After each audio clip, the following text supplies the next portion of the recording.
jenggot Nabi Muhammad SAW yang ada ditaruh di kota Konya, Turki. Ini banyak Quran Istanbul, banyak wisatawan asing yang datang mengagumi Al-Quran. Ini Quran Istanbul tahun 1500. Ini Quran besar abad ke-16. Ini Quran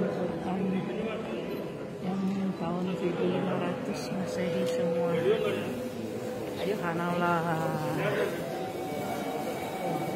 Oh, keluar dari sini. Oh iya. Tuh makam Maulana Jalaluddin Rumi, ahli sufi dunia yang terkenal.